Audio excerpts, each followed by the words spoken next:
यह कहानी एक ऐसे लड़के की यात्रा की है जिसकी जिंदगी एक साधारण गांव से शुरू होती है, लेकिन जल्द ही वह एक जादुई पत्थर, प्राचीन रहस्यों, रहस्यमय प्राणियों और एक शैतानी शक्ति के बीच फंस जाता है। कहानी की शुरुआत एक छोटे से गांव प्रभानगर से होती है, जहां विवान नाम का एक लड़का अपनी माँ श्वेता के साथ रहता था। उनका घर एक पुरानी झोपड़ी थी और उनकी रोजी रोटी लकड़ियां काटकर बाजार में बेचने से चलती थी। विवान का सबसे अच्छा दोस्त रोहन था, जो हर समय उसके साथ रहता। दोनों अक्सर पेड़ के नीचे बैठकर बड़े बड़े सपने देखते कि काश एक दिन वे अमीर हो जाएं, दुनिया देखें और शान और शौकत की जिंदगी जिए।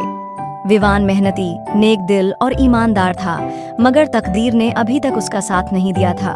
वह हमेशा यही सोचता कि काश उसके पास कोई जादुई शक्ति होती जिससे वह अपनी और अपनी माँ की जिंदगी बदल सकता। एक दिन विवान और रोहन लकड़ियां काटने के लिए जंगल गए। विवान अपनी कुल्हाड़ी से पेड़ काट रहा था कि अचानक उसे एक हल्की सी रोशनी दिखाई दी, जो झाड़ियों के पीछे चमक रही थी।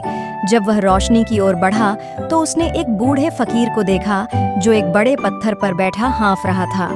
फकीर के कपड़े पुराने और जगह जगह से फटे हुए थे और वह बहुत थका हुआ लग रहा था। बेटा, मैं कई दिनों से भूखा और प्यासा हूँ, क्या तुम मेरी मदद करोगे? विवान ने तुरंत अपनी पोटली में से बची हुई रोटी निकाली और फकीर को दे दी। फकीर ने जैसे ही वह रोटी खाई, उसकी आंखों में चमक आ गई। तुम बहुत नेक दिल हो और नेकी का सिला जरूर मिलता है। मैं तुम्हें एक जादुई तोहफा देना चाहता हूँ।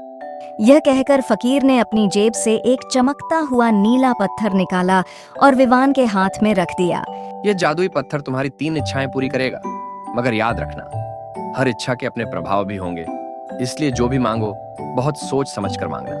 यह कहकर फकीर गायब हो गया और विवान आश्चर्य में पड़ गया। विवान घर वापस आया और अपनी माँ और रोहन को सारी बात बताई।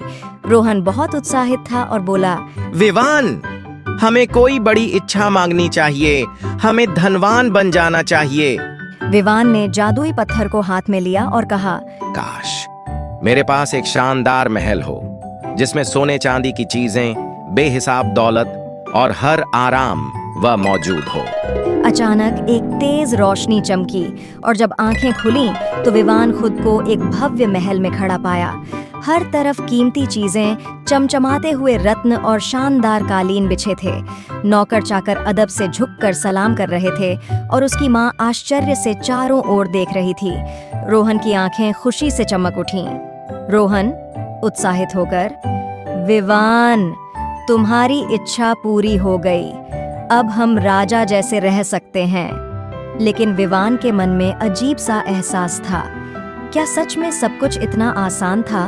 मगर जल्द ही समस्याएं शुरू हो गईं। गांव वाले बदलने लगे, कुछ लोग ईर्ष्या करने लगे और कुछ उसकी दौलत हड़पने की साजिशें करने लगे। एक रात कुछ लुटेरों ने महल पर हमला कर दिया। विवान डर गया। चारों तरफ अफरा तफरी मच गई। पहरेदार लुटेरों से लड़ने लगे, मगर वे बहुत ताकतवर थे। विवान को एहसास हुआ कि दौलत तो आ गई, मगर इसके साथ खतरे और परेशानियां भी आ गईं। उसने फकीर की बात याद की, हर इच्छा के अपने प्रभाव भी होंगे। अब उसे समझ नहीं आ रहा था कि अगली इच्छा क्या मांगे। विवान अब तन्हा महसूस करने लगा था।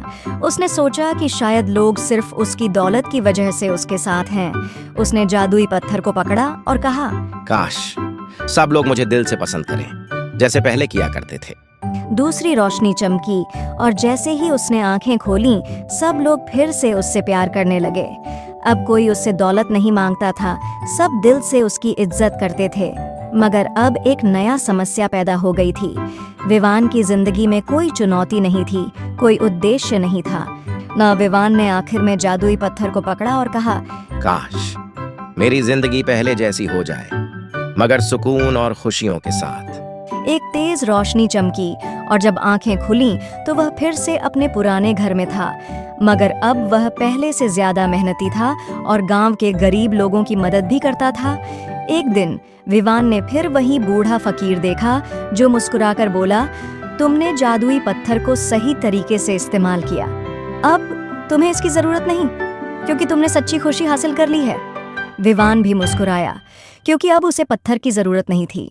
नतीजा, असली खुशी वही होती है जो दिल से महसूस की जाए, न कि जादुई चीजों से हासिल की जाए।